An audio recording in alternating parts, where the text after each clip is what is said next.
Salam agen perubahan, salam perilaku positif. Selamat datang di pertemuan keempat. Pasti kalian sudah tidak sabar lagi untuk mengetahui aktivitas apa saja sih yang akan dilakukan di pertemuan keempat ini. Namun, sebelum memulai kegiatan, fasilitator dapat menanyakan tantangan dari pertemuan sebelumnya, yakni mengupload video roleplay di media sosial. Tanyakan pada agen perubahan terkait bagaimana respon dan pendapat siswa lainnya terkait postingan agen perubahan tersebut. Selanjutnya, kita akan masuk ke pertemuan keempat. Terdapat beberapa hal yang akan dibahas atau dipraktekkan di pertemuan keempat ini. Yang pertama, menjelaskan apa yang membuat seseorang menjadi pemimpin yang baik. Yang kedua, mengenali bagaimana kekuatan karakter menjadi kualitas dari suatu kepemimpinan. Yang ketiga, mempraktikkan keahlian berbicara persuasif secara publik. Yang keempat, mempraktikkan keahlian asertif. Nah, aktivitas pertama di pertemuan keempat yakni kita akan belajar tentang kepemimpinan dan bagaimana cara mengkomunikasikan pesan untuk membantu agen perubahan membuat perubahan di sekolah. Ingatlah bahwa agen perubahan dipilih karena mereka berpengaruh dan mereka semua berpengaruh dengan cara yang berbeda-beda. Setiap dari agen perubahan adalah pemimpin. Oleh karena itu, kita akan belajar tentang kepemimpinan untuk membantu agen perubahan mempersiapkan dan menyampaikan pesan positif. Ngomong-ngomong, apa sih yang kalian pahami terkait kepemimpinan? Atau apa yang terlintas di pikiran kalian ketika mendengar kata pemimpin? Nah, inilah yang akan kita diskusikan dengan agen perubahan secara berkelompok. Biarkan agen perubahan berdiskusi dan menyampaikan pendapatnya terkait pertanyaan tersebut. Namun, secara umum, yang akan kita ditekankan di sini adalah menjadi pemimpin adalah menjadi seseorang yang dapat mempengaruhi orang lain atau memberikan contoh yang baik pada orang lain. Aktivitas selanjutnya di pertemuan keempat adalah mengidentifikasi kualitas pemimpin yang kita kagumi. Agen perubahan akan dibagi menjadi beberapa kelompok, dan setiap kelompok menyepakati seorang pemimpin yang mereka kagumi. Misalnya nih, saya kagum dengan Pak Jokowi, atau saya kagum dengan Pak SBY. Atau ada yang kagum dengan Prof. Nurdin Abdullah dan beberapa pemimpin lainnya. Kemudian, pikirkan 3 kualitas dari orang tersebut dan tuliskan satu persatu. Misalnya nih, saya kagum dengan Pak Jokowi karena dia tenang, berwibawa, dan sangat cerdas. Bacakan kualitas tersebut dalam kelompok dan jelaskan mengapa kualitas tersebut merupakan hal yang penting dalam suatu kepemimpinan atau penting dimiliki oleh seorang pemimpin. Setiap agen perubahan atau setiap kelompok tentunya cenderung memiliki sosok pemimpin yang berbeda-beda dan karakter yang berbeda pula. Hal yang ingin ditekankan dalam aktivitas ini ialah terdapat berbagai macam karakter pemimpin. Namun tidak ada pemimpin yang memiliki semua karakter yang sempurna pada dirinya. Pemimpin yang baik memiliki berbagai kualitas, karakter kuat dalam dirinya untuk membantu mereka berhadapan dengan berbagai situasi dan tantangan. Salah satu cara menjadi pemimpin adalah dengan mengembangkan kualitas pribadi yang kita miliki.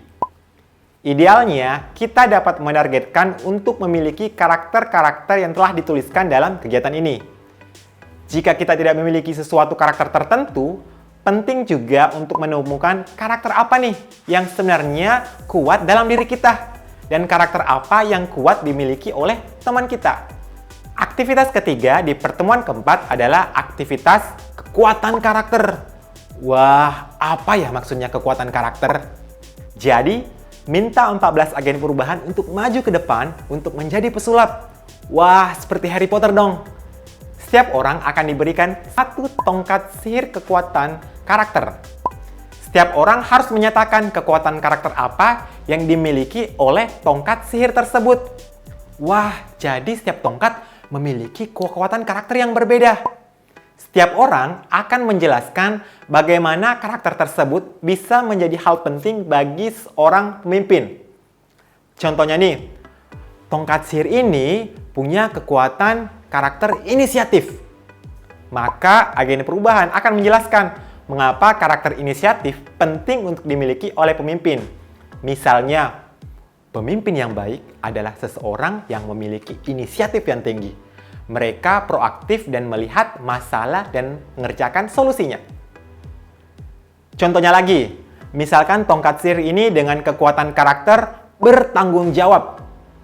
Maka agen perubahan akan menjelaskan nih, pemimpin yang baik adalah pemimpin yang bertanggung jawab. Mereka tidak suka menyalahkan orang lain. Mereka akan bertanggung jawab segala resiko atas segala apa yang telah dikerjakan.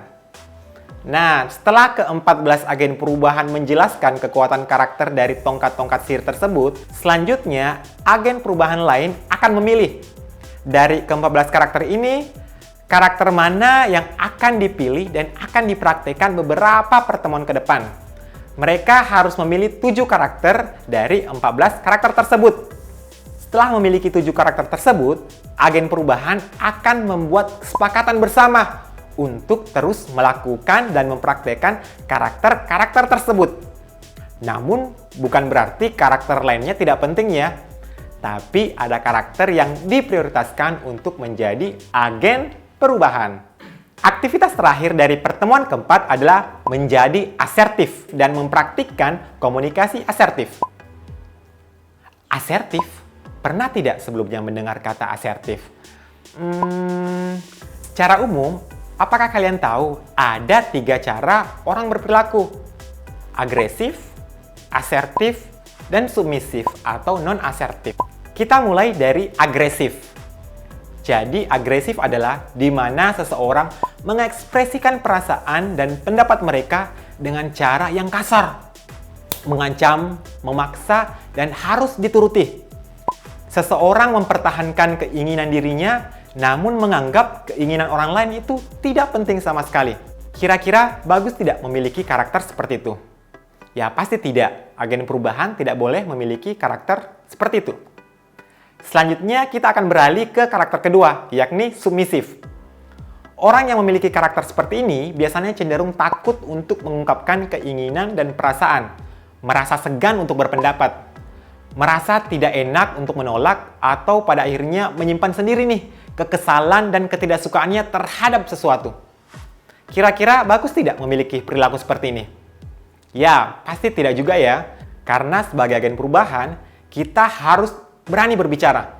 Ketika melihat perilaku bullying, kita harus berani membela orang yang dibully atau berani melaporkan perilaku bullying tersebut.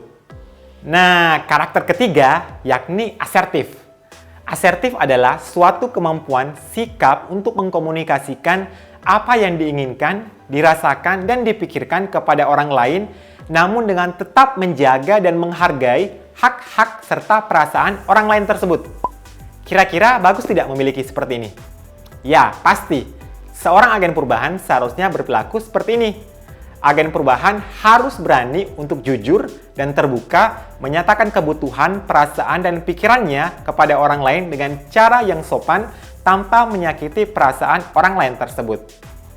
Nah, aktivitas lanjutan dari kegiatan kita yakni menjadi asertif. Jadi, ada beberapa tuturan atau kalimat yang bernuansa agresif harus diubah menjadi kalimat atau tuturan yang bernuansa asertif. Contohnya nih, egois banget sih.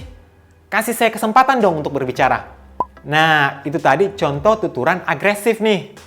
Ketika kita mau ubah menjadi asertif, bisa saja seperti ini. Ketika kamu berbicara terus dan tidak mempersilahkan saya berbicara, saya merasa bahwa orang lain berpikir saya tidak mengerjakan apa-apa dalam kelompok ini. Jadi, bisakah kamu mempersilahkan saya untuk berbicara? Coba perhatikan makna kedua kalimat tadi.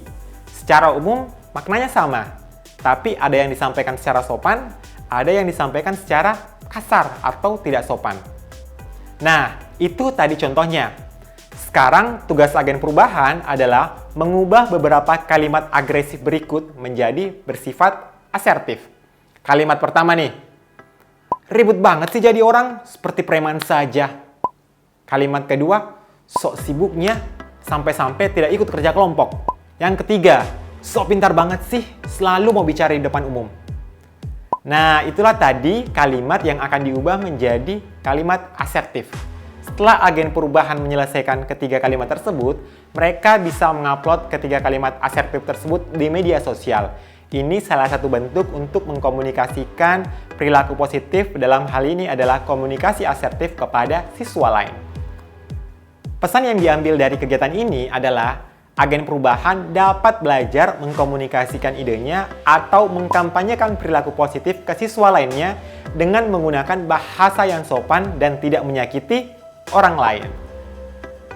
Aktivitas terakhir di pertemuan keempat adalah praktik komunikasi asertif.